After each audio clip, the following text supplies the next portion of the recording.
Hello everyone, welcome to Arpita Sharma classes. We are starting most important topics in Indian polity lecture series, wherein we will be covering polity topics from last 1 year. Here's a small announcement for you guys.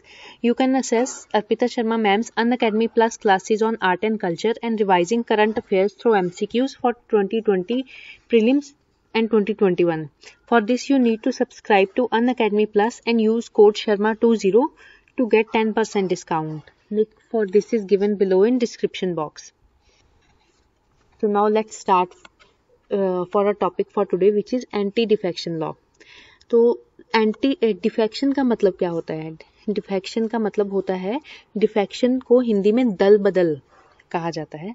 Defection होता है कि जब कोई member of parliament या member of state legislature जिस party पे उसने elect होकर वो सीट प्राप्त की हो, उस पार्टी को छोड़कर किसी दूसरी पार्टी में चला जाए, तो ब्रॉडली हम उसे डिफेक्शन बोलेंगे. ठीक है, ब्रॉड टर्म्स में. इसके जो केसेस हैं वो आगे आएंगे.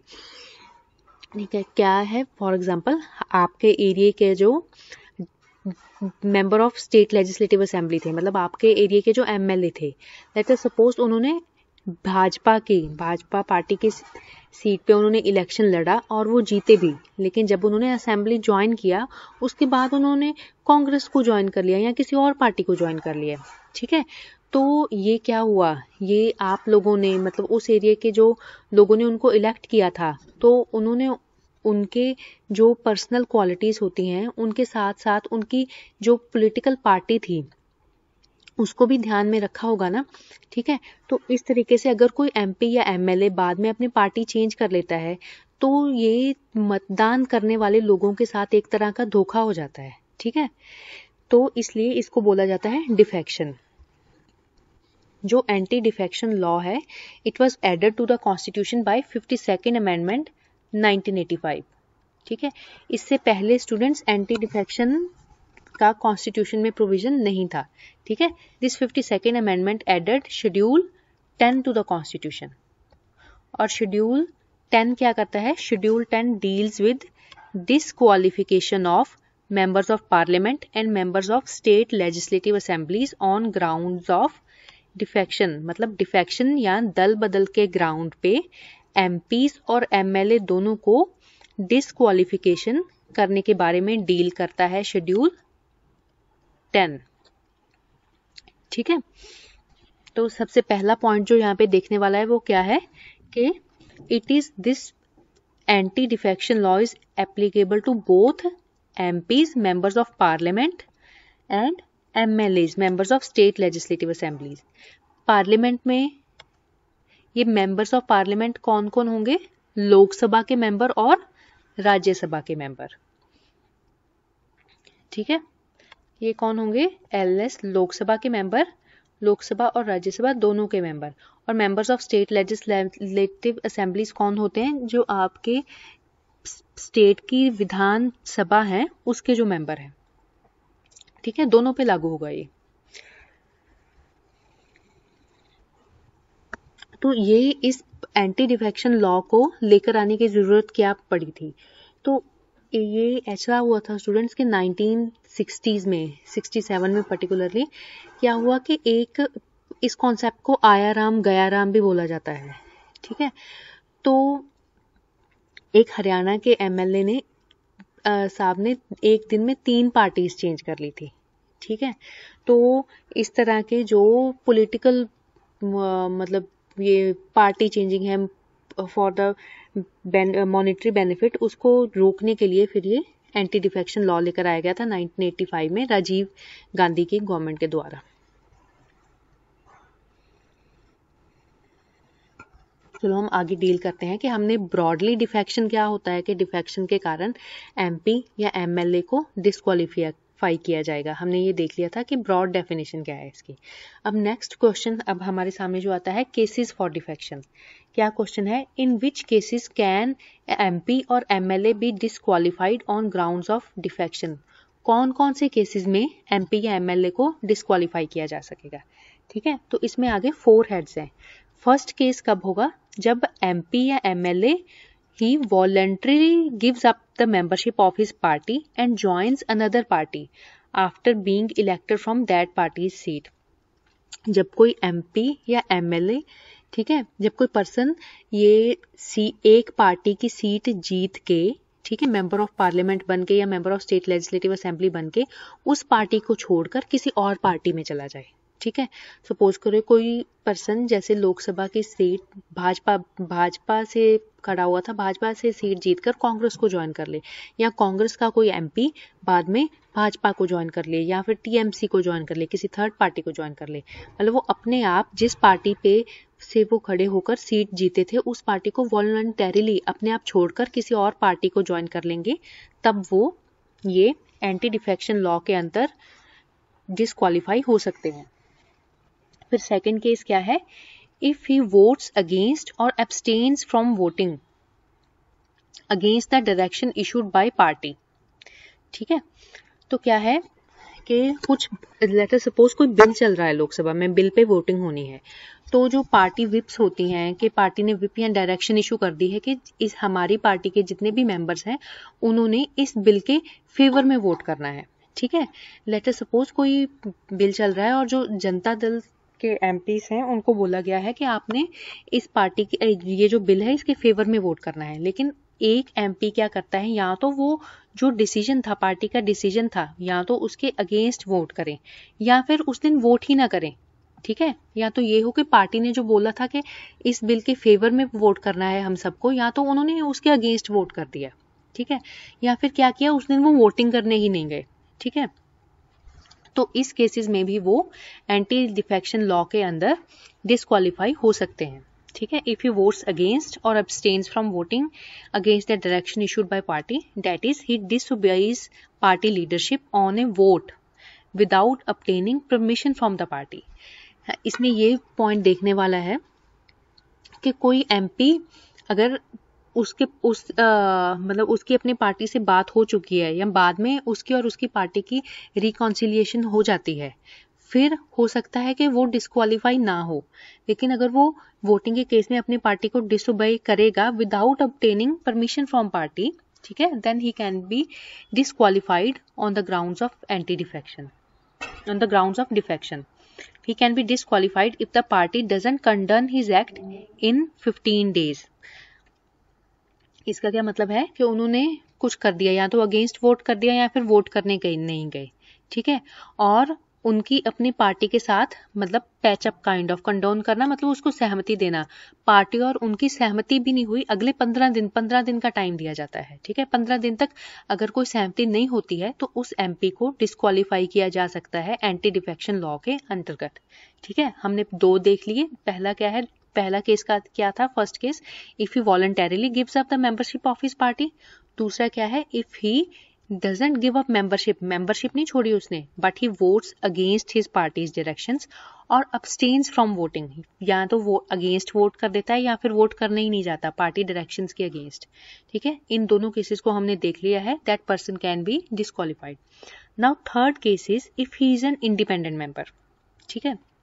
इंडिपेंडेंट मेंबर को हम क्या कहते हैं, निर्दलीय, ठीक है। वो वाले मेंबर ऑफ पार्लियामेंट या member of state legislative assemblies जो किसी भी पार्टी की सीट से नहीं इलेक्ट होते, इंडिपेंडेंट इलेक्ट होते हैं, ठीक है। आजाद उम्मीदवार, निर्दलीय उम्मीदवार, बहुत कुछ निर्दलीय उम्मीदवार किसी जगह से खड़े होते हैं ना और वो सिलेक्ट भी हो जाते हैं, उनको जब वो मेंबर बनते हैं पार्लियामेंट के या स्टेट लेजिस्लेटिव असेंबली के, उनको हम इंडिपेंडेंट मेंबर्स बोलते हैं।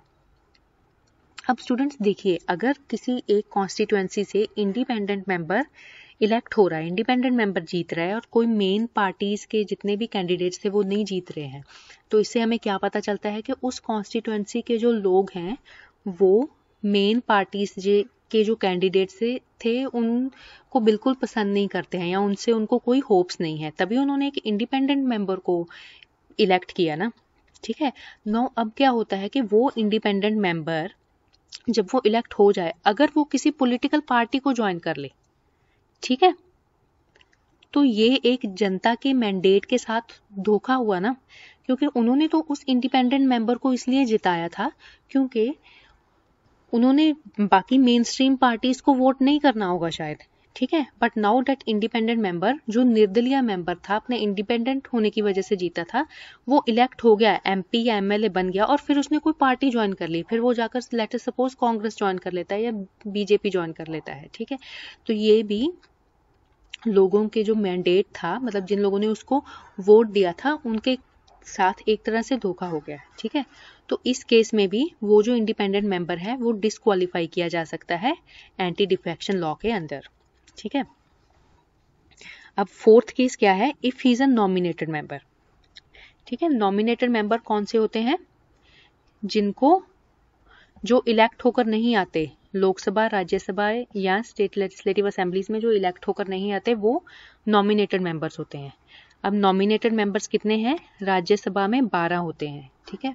Person with special knowledge in art, literature, sports, education etcetera, जैसे जो बहुत फेमस केस हैं, आपने देखा ही होगा कि सचिन तेंदुलकर और रेखा जी दोनों राज्यसभा में नॉमिनेट किए गए थे, ठीक है। 12 मेंबर नॉमिनेटेड होते हैं राज्यसभा में, प्रेसिडेंट नॉमिनेट करते हैं इनको, और 2 मेंबर्स नॉमिनेटेड होते हैं लोकसभा में। ये कौन से होते हैं, 2 members of Anglo Indian community, ठीक है।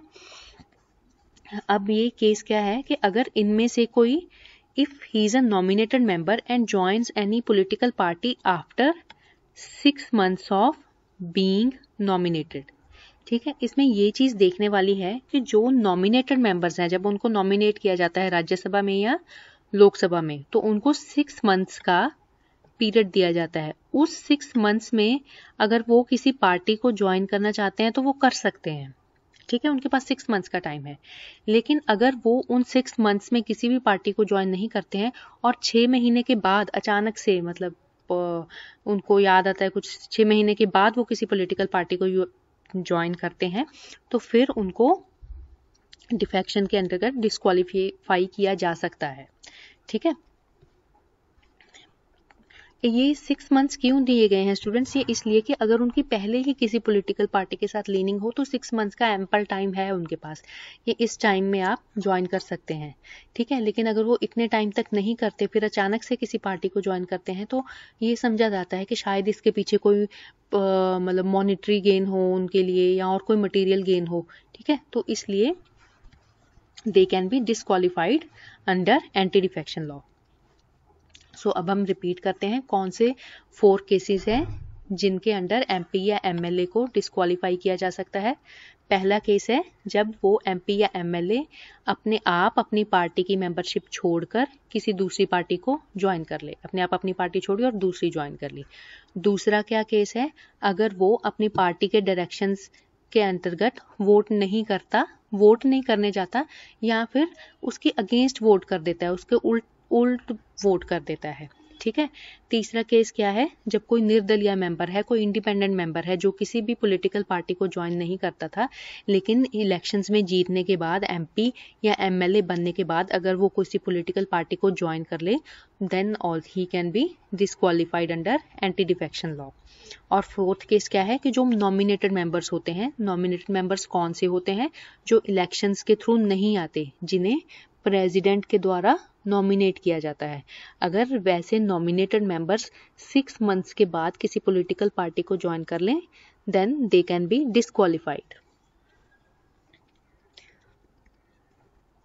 ठीक है। अब नेक्स्ट क्वेश्चन जो है वो ये है कि are there any cases where MP leaves his party but can not be disqualified on grounds of defection, कि ऐसे भी मतलब एक्सेप्शंस देखेंगे अब हम इस लॉ की ना, एक्सेप्शंस, कि ऐसे भी केसेस हैं कि जिसमें जो मेंबर ऑफ पार्लियामेंट होगा उसने अपनी पार्टी तो छोड़ दी, पर उसको एंटी डिफेक्शन लॉ के अंडर हम डिस्क्वालीफाई ना कर सकते हो, मतलब ऐसे कुछ एक्सेप्शंस हैं। तो इसमें स्टूडेंट्स 2 एक्सेप्शंस होते हैं। फर्स्ट एक्सेप्शन क्या है, members of any political party will not be disqualified on account of defection in case of merger of parties, ठीक है। मर्जर के केस में उनको डिफेक्शन की ग्राउंड्स पे डिस्क्वालीफाई नहीं किया जाएगा। मर्जर क्या होता है, if 2/3 members of one political party merge with or join another political party, then they are saved from being disqualified on grounds of defection, ठीक है। कि अगर किसी एक पॉलिटिकल पार्टी के 2/3 मेंबर्स, मतलब 2/2 मेंबर्स जो हैं वो अपनी पॉलिटिकल पार्टी छोड़कर दूसरी पॉलिटिकल पार्टी में चले जाएं, ठीक है, तो उसको बोला जाएगा कि उन दो पार्टीज ने मर्जर कर लिया है। इस केस में उनको डिफेक्शन के आधार पर डिस्क्वालीफाई नहीं किया जाएगा, ठीक है। इसका मतलब क्या हुआ कि जब एक आध एमपी अपनी पार्टी को छोड़कर दूसरी पार्टी में जा रहा था, तब तो हम उसको डिस्क्वालीफाई कर रहे थे ये डिफेक्शन के अंतर्गत, ठीक है। लेकिन अगर 2/3 मेंबर्स चले गए, मतलब कितने सारे बल्क में एमपीज चले गए एक पार्टी से दूसरी पार्टी की तरफ, तब हम उनको इस लॉ के अंतर्गत नहीं डिस्क्वालीफाई कर सकते, ठीक है। तो इससे हमें क्या समझ में आता है कि जो इंडिविजुअल ये हैं डिफेक्शंस हैं, एक आध मेंबर जो जा रहा है एक पार्टी से दूसरी पार्टी की तरफ, उसको तो ये लॉ रोक रहा है, ठीक है। लेकिन अगर क्या हो रहा है कि अगर बल्क में जा रहे हैं एमपीज या एमएलएस एक पार्टी से दूसरी पार्टी की तरफ, तो तब ये लॉ उनको स्टॉप नहीं कर रहा, ठीक है। तब उनको हम डिस्क्वालीफाई नहीं कर सकते डिफेक्शन के ग्राउंड्स पे। तो इसके पीछे लॉजिक ये है कि मतलब ये माना जाता है कि अगर 2/3 इतने ज़्यादा members of a political party छोड़कर जा रहे हैं, तो there might be some internal conflicts और internal corruption in that party, ठीक है। तो ओरिजिनली स्टूडेंट्स क्या था कि ओरिजिनली ये जो नंबर था 1/3 था, कि अगर 1/3 मेंबर, 1/3 मेंबर भी अपनी पार्टी को छोड़कर चले जाएं दूसरी पार्टी में, तब भी उनको डिस्क्वालीफाई नहीं किया जा सकता था, ठीक है। हम एक्सेप्शंस की बात कर रहे हैं ना। लेकिन क्या हुआ कि 91st अमेंडमेंट 2003 के बाद इसको 2/3 चेंज कर दिया गया कि 1/3 लोग अगर जाएंगे तो उनको फिर भी डिस्क्वालीफाई किया जा सकता है। 1/3 से 2/3 कर दिया, नंबर ऑफ पीपल बढ़ा दिया कि जब तक 2/3 members of a political party अपनी पार्टी इकट्ठे छोड़कर नहीं जाते, तब तो उन्हें डिस्क्वालीफाई किया जा सकता है। अगर 2/3 लोग जा रहे हैं या 2/3 या उससे ज़्यादा जा रहे हैं, तब हम उनको डिस्क्वालीफाई नहीं कर सकते, क्योंकि 2/3 मेंबर्स जाएंगे तो उसको पॉलिटिकल पार्टीज का मर्जर माना जाएगा, और मर्जर के केस में डिस्क्वालिफिकेशन नहीं होगा इस लॉ के अंदर। तो ये था फर्स्ट केस। सेकंड केस क्या है कि if the presiding member of the house decides to give up membership of his party, then he will not be disqualified on grounds of defection. Students, presiding member of the house क्या होता है? लोकसभा के case में presiding member कौन है? Speaker, ठीक है। राज्यसभा के केस में राज्यसभा के प्रिजाइडिंग मेंबर होता है कि जो उस हाउस का डेकोरम मेंटेन करता है, सारे लॉज को पास करवाने में हेल्प करता है, ठीक है। अगर कुछ फॉर और against equal number of votes हो जाएं तो कास्टिंग वोट देता है।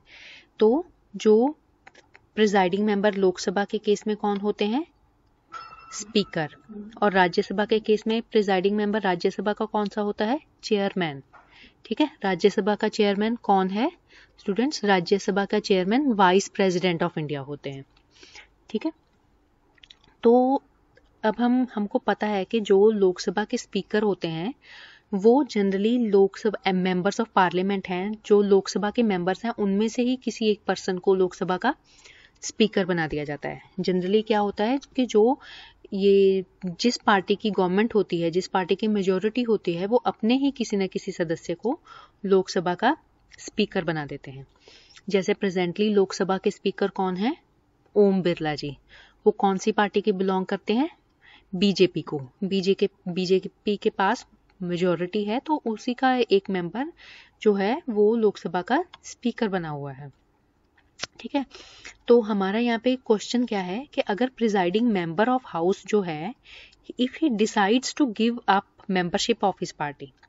अब स्टूडेंट्स, जो किसी भी हाउस का प्रिजाइडिंग मेंबर है, उनको अगर डेकोरम मेंटेन करना है, लॉज को पास कराना है, एक्ट, ठीक है, बिल्स को पास कराना है ताकि वो लॉज बन सकें, तो उनको क्या है, उनको एक इम्पार्शियल तरीके से एक्ट करना होगा। वो प्रिजाइडिंग मेंबर बन के, स्पीकर बन के, ठीक है, वो अपनी पार्टी, जिस पार्टी को वो बिलोंग करते हैं, उसके साथ वो उसकी तरफ बायस नहीं हो सकते। फिर क्या होगा, जो स्पीकर का जो पद है उसकी वैल्यू कम हो जाएगी, ठीक है।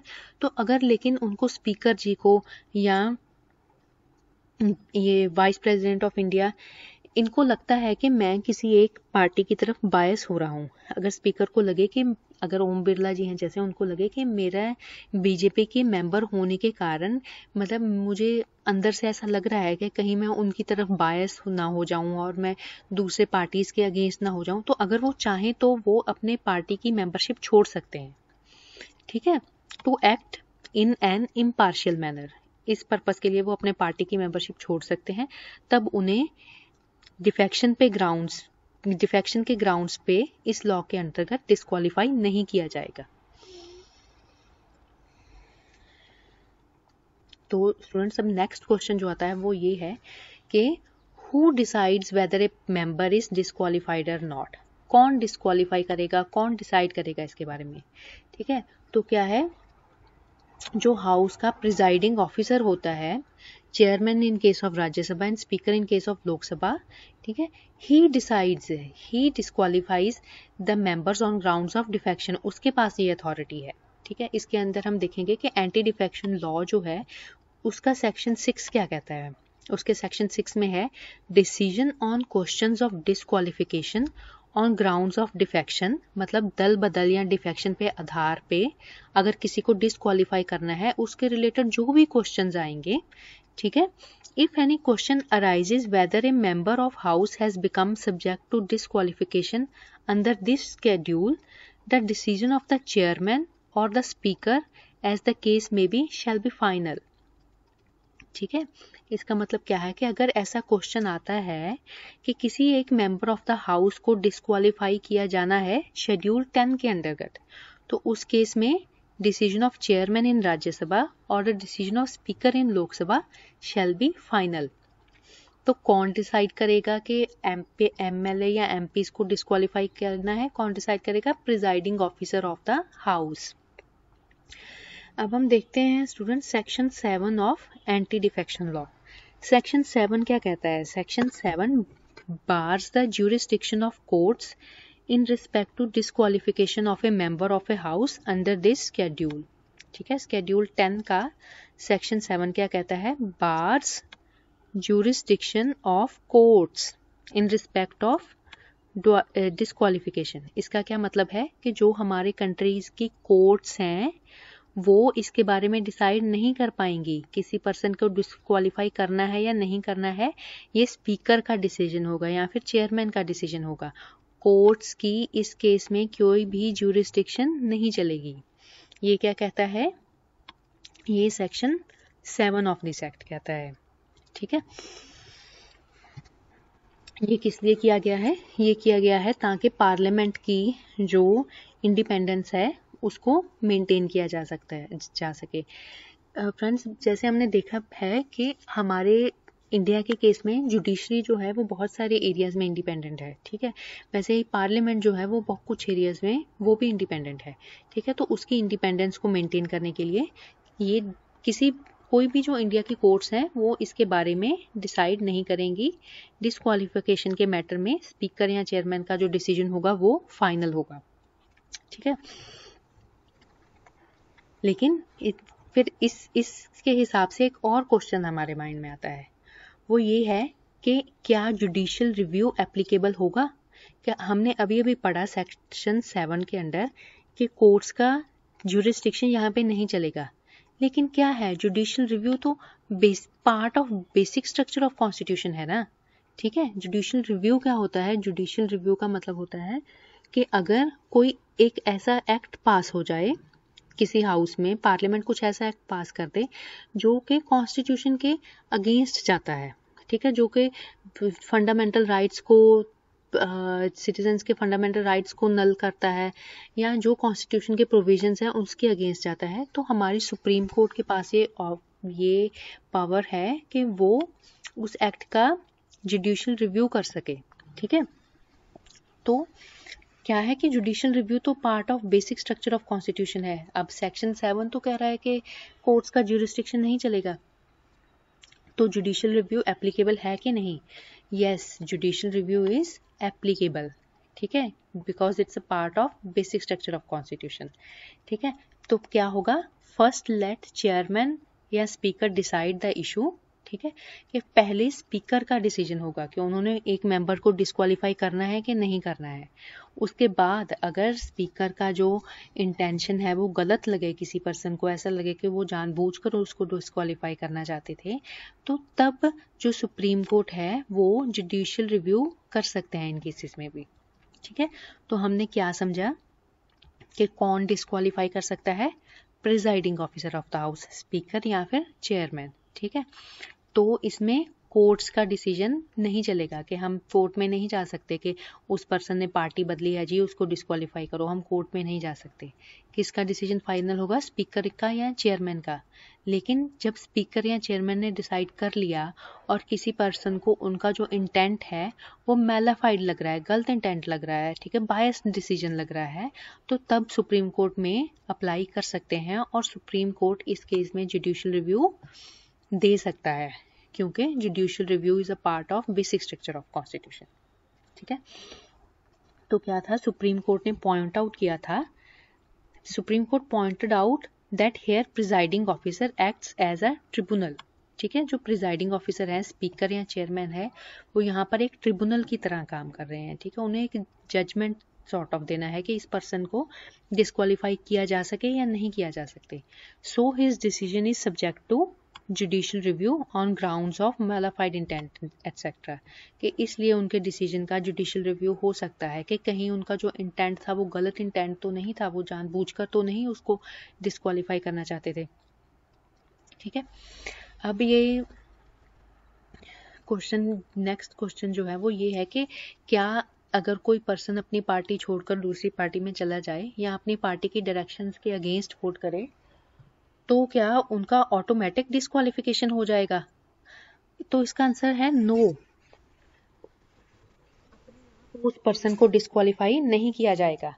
Presiding officer acts based on petition by any member of the house, कि सबसे पहले उसके लिए कि उस हाउस के किसी मेंबर को पिटीशन देना पड़ेगा, कि जब कोई मेंबर पिटीशन देगा तभी जो प्रिजाइडिंग ऑफिसर है वो उसके बाद एक्ट करेगा और उनको कुछ स्क्रूटनी करने के बाद, देखने के बाद कि डिस्क्वालीफाई किया जाना चाहिए कि नहीं, फिर उनको डिस्क्वालीफाई करेंगे, ठीक है। कि ऑटोमेटिक डिस्क्वालिफिकेशन इस केस में नहीं है। Students, the presiding officer does not indicate period for which A person is disqualified nor bar someone from contesting elections. तो इस केस में क्या है कि जो प्रिजाइडिंग ऑफिसर है, अगर उन्होंने किसी पर्सन को डिस्क्वालीफाई कर दिया तो वो कोई पीरियड नहीं इंडिकेट करेंगे कि जितने टाइम के लिए उस पर्सन को डिस्क्वालीफाई किया गया है, ठीक है।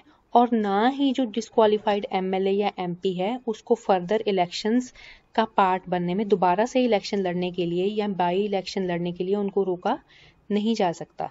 अगर कोई पर्सन डिस्क्वालीफाई हो जाता है और उनकी सीट खाली हो जाती है, तो अगर कोई सीट खाली होती है, हमें पता है ये पार्लियामेंट में या स्टेट लेजिस्लेटिव असेंबली में, तो उस पर्टिकुलर सीट के लिए बाई इलेक्शंस होते हैं ना, तो वो जो डिस्क्वालीफाइड पर्सन है वो भी बाई इलेक्शंस में खड़ा हो सकता है, ठीक है।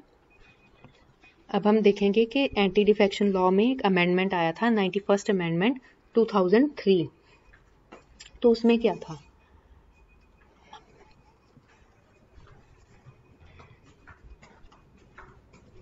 मम्मी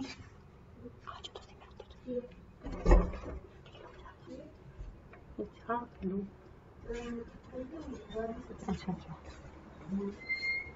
हम क्या देख रहे हैं, 91st अमेंडमेंट 2003।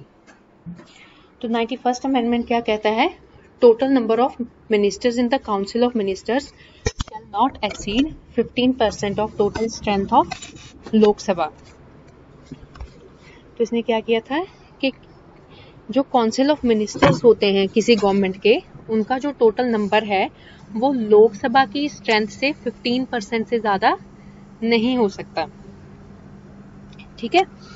और एक और इसका प्रोविजन क्या था कि if a person is disqualified for being a member of either house on grounds of defection then he is also disqualified to be appointed as a minister, कि अगर किसी पर्सन को किसी हाउस में डिस्क्वालीफाई कर दिया है, ठीक है, तो फिर वो मिनिस्टर भी नहीं बन सकते, ऐसा नहीं है कि आपको विधानसभा का मेंबर होने के लिए डिस्क्वालीफाई कर दिया है तो फिर आप मिनिस्टर बन जाएंगे, नहीं, फिर आप मिनिस्टर बनने के लिए भी डिस्क्वालीफाई हो जाएंगे। और तीसरी प्रोविजन क्या थी 91st अमेंडमेंट की, वो ये थी कि अगर किसी पार्टी के पहले ये था कि अगर 1/3 मेंबर 1/3 ऑफ मेंबर्स भी इकट्ठे चले जाएं किसी पार्टी के, तो तब भी हम उनको क्या कर सकते थे, एंटी डिफेक्शन लॉ के अंडर हम उन्हें डिस्क्वालीफाई नहीं कर सकते थे। लेकिन 91st अमेंडमेंट ने ये चेंज कर दिया, ठीक है, कि जब तक 2/3 मेंबर्स इकट्ठे नहीं जाएंगे, हमने पीछे पढ़ा था कि जब 2/3 members of a political party leave a party, तो उसको हम क्या बोलते हैं, पार्टीज का मतलब मर्जर हो जाता है। अगर 2/3 मेंबर्स छोड़ के जाएं तब तो हम उन्हें एंटी डिफेक्शन लॉ के अंडर नहीं डिस्क्वालीफाई करेंगे। लेकिन अगर 1/3 मेंबर्स छोड़ के जाते हैं तो उस केस में क्या बोला जाता है, पार्टी स्प्लिट बोला जाता है इसको। वो मर्जर नहीं होता, मर्जर 2/3 या ज्यादा मेंबर्स जाए तब कहते हैं। और स्प्लिट के केस में, इस केस से हमें कोई प्रोटेक्शन नहीं मिलती, ठीक है, इसमें कोई प्रोटेक्शन नहीं मिलेगी and that persons can be disqualified, ठीक है। चलो स्टूडेंट्स, अब हम देखते हैं कि ये रीसेंट इशू क्या था, मतलब उसके बारे में थोड़ा डिस्कस करते हैं कि क्यों ये न्यूज में है। तो हमने देखा था कि ये कर्नाटका असेंबली में क्या हुआ था कि जो कर्नाटका के पिछले विधानसभा के इलेक्शंस थे उसमें मेजोरिटी थी बीजेपी के पास, ठीक है, लेकिन कांग्रेस और एक रीजनल पार्टी दोनों ने मिलकर अपना गवर्नमेंट बना दिया था। तो फिर क्या होता है, गवर्नमेंट बनने के बाद वो जो कांग्रेस और दूसरी पार्टी के 17 एमएलए क्या करते हैं, वो अपने मर्जी से वॉलंटरीली अपनी पार्टी को छोड़कर चले जाते हैं, ठीक है, और स्पीकर के द्वारा उन्हें डिस्क्वालीफाई किया जाता है। तो उस केस में क्या था फिर ये बात, लेकिन उनका जो डिस्क्वालिफिकेशन था 7 members of legislative assembly of Karnataka था, मतलब उनको डिस्क्वालीफाई होने के बाद उन्होंने सुप्रीम कोर्ट में ये इसका इश्यू लेकर गए थे जुडिशियल रिव्यू करवाने के लिए। तो सुप्रीम कोर्ट ने क्या किया है, Supreme Court recently upheld former Karnataka assembly speaker's decision to disqualify 17 rebel law makers. तो क्या है, जो सुप्रीम कोर्ट है उन्होंने ये स्पीकर के डिसीजन को ठीक बोला था कि ठीक है, कि मतलब आई अपहोल्ड दिस डिसीजन के हाँ स्पीकर जी ने जो 17 एमएलए हैं उनको डिस्क्वालीफाई कर दिया। लेकिन क्या कहा था कि लेकिन वो दोबारा से जब बाई इलेक्शंस हो गए तो वो पोल्स को कॉन्टेस्ट कर पाएंगे, ठीक है। तो इशू क्या था स्टूडेंट्स के, ये 17 एमएलए जो थे वो कौन सी पार्टीज के थे या क्या पीछे का इशू था, ये सब हमें एग्जाम पॉइंट ऑफ व्यू से इम्पोर्टेंट नहीं है। हमने क्या देखना है कि वो 17 एमएलए ने अपनी पार्टी को छोड़ दिया, ठीक है। जब कोई पर्सन अपनी पार्टी को छोड़ देता है तब क्या होता है कि उसको डिस्क्वालीफाई किया जा सकता है ना, ये एंटी डिफेक्शन लॉ के अंदर। लेकिन क्या हुआ कि उन 17 एमएलए ने अपना रेजिग्नेशन दे दिया साथ के साथ, ठीक है। तो अब इशू ये था कि वो लोग कह रहे थे कि हमने तो रेजिग्नेशन दिया है, why should we be disqualified, we have already resigned, right, तो वी शुडंट बी डिस्क्वालीफाइड। लेकिन स्पीकर जी ने उनको डिस्क्वालीफाई कर दिया ऑन ग्राउंड्स ऑफ डिफेक्शन। तो ये मामला सुप्रीम कोर्ट के पास गया, तो सुप्रीम कोर्ट ने फिर ये स्पीकर के डिसीजन को अपहोल्ड कर लिया। लेकिन ये भी बोला कि जो ये मेंबर्स ऑफ लेजिस्लेटिव असेंबली हैं जिनको डिस्क्वालीफाई किया है वो इलेक्शन का पार्ट, इलेक्शंस में अभी कॉन्टेस्ट कर सकते हैं। ये हमने लास्ट स्लाइड में भी देखा ना, है ना, ये कि they are not barred from contesting further elections. तो उसके बाद क्या था, Supreme Court also asked parliament to amend the constitution to strip legislative assembly speakers of their exclusive power. उसके साथ ही जो उन्होंने सुप्रीम कोर्ट ने पार्लियामेंट को ये बोला था कि आप कुछ ऐसा लॉ बनाइए कि जैसे इस केस में जो लेजिस्लेटिव असेंबली का स्पीकर है उनके पास बहुत ज्यादा पावर हो जाती है, एक्सक्लूसिव पावर हो जाती है कि सिर्फ उसी के पास पावर है, वो किसी को डिस्क्वालीफाई कर सकते हैं। तो कुछ ऐसे लॉ में चेंजेस लेकर आओ कि उनकी जो एक्सक्लूसिव पावर है कि सिर्फ एक पर्सन के पास इतनी पावर आ रही है उसको चेंज किया जाए, मतलब इस पावर को डिवाइड किया जाए या कुछ और मैकेनिज्म बनाया जाए, ठीक है। तो एक और बात है स्टूडेंट्स, इस लॉ में कोई टाइम पीरियड नहीं स्पेसिफाइड होता कि within which the presiding officer has to decide on disqualification player, कि जो स्पीकर है उसको इतने टाइम के अंदर अंदर ही डिस्क्वालीफाई करना है या नहीं करना है, मतलब अपना डिसीजन इतने टाइम में लेना है, ऐसा कुछ टाइम पीरियड स्पेसिफाइड नहीं है। लेकिन सुप्रीम कोर्ट ने इस केस में क्या किया था, प्रिजाइडिंग ऑफिसर को 4 वीक्स का टाइम दिया था, मतलब ये एक डिफरेंट बात थी कि आप इतने टाइम के अंदर डिसाइड कीजिए। ठीक है, तो अब हम देखते हैं कि इस लॉ के प्रोज और कॉन्स क्या है। हमें पता है कि ये पार्लियामेंट्री सिस्टम में स्टेबिलिटी ऑफ गवर्नमेंट बहुत ज़्यादा इंपॉर्टेंट होती है। ठीक है, तो ये क्या करता है, ये जो लॉ है ये दल बदल को रोक के, अनड्यू डिफेक्शंस को रोक के गवर्नमेंट को स्टेबल बनाने में हेल्प करता है। So this law strengthens parliamentary democracy. ठीक है, तो B.R. अम्बेडकर जी ने ये बोला था कि stability of government is of utmost important in parliamentary system. So this law checks undue defections and thus in a way strengthens parliamentary democracy. इसलिए ये law बहुत important है। फिर क्या है, this law also reduces corruption at political level and changing parties for the sake of material benefits. जैसे हम देखते हैं ना क्वेश्चंस के, हॉर्स ट्रेडिंग हो रही है, पैसे दे के MP MLA ये सब खरीदे जा रहे हैं। ठीक है, तो इस चीज को रोकने के लिए भी और पॉलिटिकल लेवल पे जो ये करप्शन है, हम इसको भी करप्शन का नाम देंगे, करप्शन को रोकने के लिए ये जो लॉ है ये बहुत हेल्प करता है। ठीक है, फिर अगर देखो बिना मतलब के डिफेक्शंस नहीं होंगे, जब डिफेक्शन होता है, एक पार्टी को छोड़कर दूसरी पार्टी में चले जाते हैं या उनको डर रहेगा MP और MLA को कि हमें डिस्क्वालीफाई ना कर दिया जाए, तो फिर इससे क्या होगा, बाय इलेक्शंस भी कम हो जाएंगे और बाय इलेक्शन करवाने के लिए भी जो खर्चा होता है वो भी कम हो जाएगा। ठीक है, ये इसके प्रोज है, लेकिन इसके अगेंस्ट भी कुछ पॉइंट्स जाते हैं। सबसे पहला क्या है, it does not differentiate between defection and decent.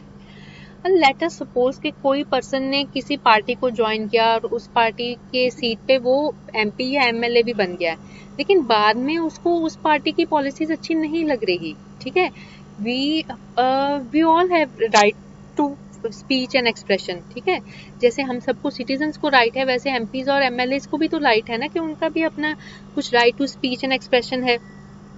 अगर उन्हें वो पॉलिसीज अच्छी नहीं लग रही तो वो उसके अगेंस्ट बोल सकते हैं ना। ठीक है, तो लेकिन ये जो लॉ है ये दल बदल, डिफेक्शन और डिसेंट में डिफरेंशिएट नहीं करता। अगर कोई पर्सन किसी एक एक्ट के केस में अपनी पार्टी के डिसीजन के साथ नहीं जाना चाहता, वो जो पार्टी बोल रही है कि इसको हम पास करना चाहते हैं, वो लेकिन नहीं करना चाहते उस बात को, तो ये डिसेंट को रिकॉग्नाइज नहीं करता। जो MPs की पर्सनल फ्रीडम है उसको ये डिक्रीज करता है। ठीक है, लेकिन जो हमने उनको इलेक्ट करके भेजा है, ठीक है, अगर वो डिसेंट ही नहीं कर सकते तो ये भी तो एक तरीके से डेमोक्रेसी को वीक करेगा ना। वो हमारे रिप्रेजेंटेटिव हैं, हमारी गवर्नमेंट है, लेकिन हमको बिल्कुल पार्टी के अकॉर्डिंग चलना पड़ेगा, हम डिसेंट नहीं कर पाएंगे, नहीं तो हम डिस्क्वालीफाई हो सकते हैं। ठीक है, तो ये इस लॉ की प्रॉब्लम है काफी बड़ी कि ये डिसेंट को रिकॉग्नाइज नहीं करता है। ठीक है, and dissent is integral part of democracy. और एक और बात हमने देखा है, डजंट अपोज ग्रुप डिफेक्शंस। हमने देखा कि अगर 2/3 पार्टी मर्जर होगा, 2/3 मेंबर पार्टी को छोड़कर दूसरी पार्टी में चले जाएंगे तो उन्हें डिस्क्वालीफाई नहीं किया जाएगा। तो इस लॉ का क्या डिसएडवांटेज है या कौन है कि इट चेक्स इंडिविजुअल डिफेक्शंस, कि अगर एक दो MP मतलब इक्का दुक्का MP जा रहे हैं तो तब तो उनको डिस्क्वालीफाई करेंगे, लेकिन अगर बल्क में लोग पार्टी छोड़कर दूसरी पार्टी में चले गए, इकट्ठे हो गए, तो हम उन्हें डिस्क्वालीफाई नहीं कर सकते। So it doesn't oppose group defections. ठीक है, और एक और बात, no control of anti party activities of MP MLA outside legislature. Legislature के अंदर मतलब हाउस के अंदर, लोकसभा या राज्यसभा या विधानसभा के अंदर, स्टेट की जो विधानसभा है, तब कोई मेंबर ऑफ असेंबली या मेंबर ऑफ हाउस जब अपनी एंटी पार्टी करता है काम, तो उसको तो ये चेक करता है कि पार्टी ने उसे बोला था वैसे वो वोटिंग नहीं कर रहा है या वोटिंग करने नहीं आ रहा, लेकिन हाउस के बाहर मतलब MPs MLAs कुछ भी करते रहे, उनको ये कंट्रोल नहीं करता है। ठीक है, ठीक है, एक और इसका पॉइंट है, it Here disqualification depends solely upon the decision of presiding officer. Presiding officer के decision पे depend करता है. Sometimes he may lack requisite experience for this. Sometimes हो सकता है कि वो गलत decision ले लें. जो प्रिजाइडिंग ऑफिसर है लोकसभा के या लेजिस्लेटिव असेंबली के स्पीकर, वो गलत डिसीजन भी तो ले सकते हैं ना. तो ये एक पर्सन के डिसीजन पे बहुत ज़्यादा डिपेंडेंट है. फिर इसमें एक और प्रॉब्लम क्या है, it has different rules for independent and nominated members. हमने देखा था कि इंडिपेंडेंट मेंबर, निर्दलीय मेंबर किसी पार्टी को ज्वाइन करेगा तो उसको साथ ही हम डिस्क्वालीफाई कर सकते हैं, लेकिन नॉमिनेटेड मेंबर को 6 मंथ्स का टाइम दिया गया है कि उसके अंदर करेगा तो हम नहीं उसको डिस्क्वालीफाई करेंगे इस लॉ के अंदर. ठीक है, तो ये भी तो ये रूल्स का जो डिफरेंस है इसके अगेंस्ट जाता है लॉ के. Then another point, party whip becomes very strong. ये पार्टी के जो डिसीजन है कि हमें ऐसा ही करना है उसको बहुत ज़्यादा स्ट्रॉन्ग करता है. It leads to bossism of political parties. ठीक है students, this was our topic for today. Thank you so much.